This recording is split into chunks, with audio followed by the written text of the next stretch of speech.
Et la parole est à Madame Frédérique Massa pour 5 minutes.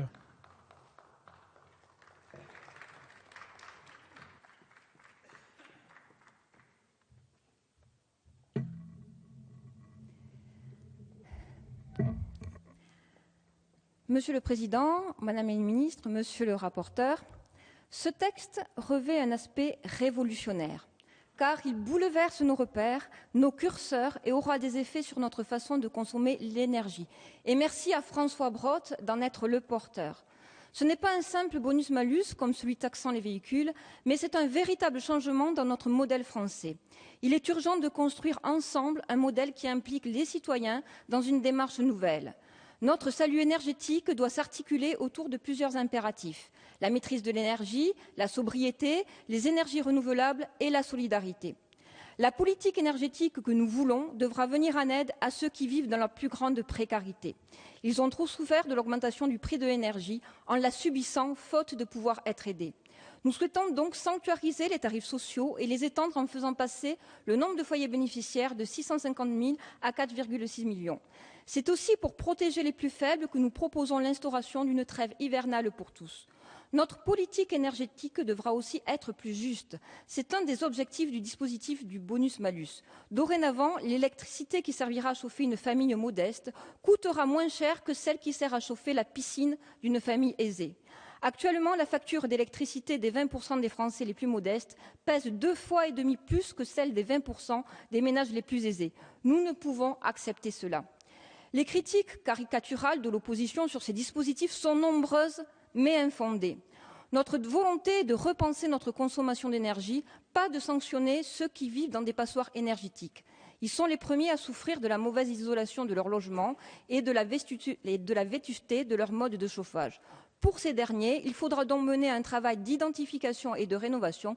Il sera mené par un service public de la rénovation de l'habitat pour rendre ces logements moins énergivores et éviter ainsi la double peine. Il s'agit donc de responsabiliser les Français en les invitant à opter pour un mode de consommation plus vertueux.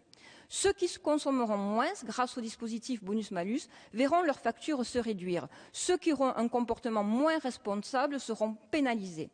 Cette responsabilisation à travers un dispositif pédagogique est une nécessité. Nous devons sortir de la spirale infernale du consommer plus. Nos ressources en hydrocarbures et en matières premières sont limitées et nous sommes encore loin de pouvoir compter sur les énergies renouvelables pour répondre à nos besoins. Consommer davantage coûtera plus cher. Il faut arrêter le principe de plus on consomme, moins c'est cher et rentrer dans la boucle virtueuse pour le portefeuille et notre environnement. Moins on consomme, plus on est récompensé. La structure des tarifs, la péréquation ne sont pas impactés par cette loi. On ne modifie pas la structure des tarifs, il faut le répéter. Concernant la péréquation, c'est la même chose. Le bonus-malus ne menace pas la péréquation tarifaire. Au contraire, le système actuel défavorise les populations des territoires où il fait froid. Je pense en particulier aux zones de montagne ou dans certaines communes à plus de 1500 mètres d'altitude où le chauffage est allumé du 15 août au 1er juillet. Aujourd'hui, que vous ayez besoin de vous chauffer 11 mois sur 12 ou 3 mois sur 12, vous payez l'énergie de façon indifférenciée. Demain, grâce à ce nouveau dispositif, les inégalités subies face aux besoins énergétiques seront corrigées. Enfin, cette proposition de loi ne se limite pas au consommer mieux ou consommer moins. Elle traite aussi de produire mieux via des dispositions qui visent à assouplir les conditions d'implantation de l'éolien terrestre dans notre pays, qui a pris un retard important. Ainsi, aujourd'hui, nous sommes loin des 1300 MW annuels nécessaires pour atteindre les objectifs fixés par le Grenelle de porter à 23% la part d'énergie renouvelable à l'échéance 2020. Il faut donc lever le frein qui entraîne cette stagnation du développement de l'éolien sans négliger la concertation avec les élus, avec les populations et l'information.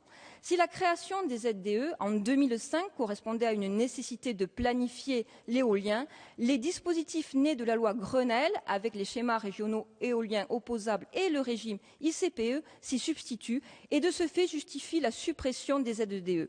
On reproche à notre pays de crouler sous l'amplification des normes. Pour une fois qu'un texte législatif s'attache à faire les ménages, je crois qu'on peut le saluer. Ce texte est une première pierre au chantier ambitieux que vous avez commencé, Madame la Ministre. La conférence environnementale en sera une seconde. D'autres viendront, comme le débat sur la transition énergétique. Vous pourrez compter sur les députés socialistes pour vous accompagner dans la construction d'une politique énergétique plus juste, plus efficace et plus responsable que vous appelez de vos vœux. Comme aujourd'hui, nous accompagnons cette PPL qui, je suis persuadée, cette fois-ci, arrivera jusqu'au bout. Merci.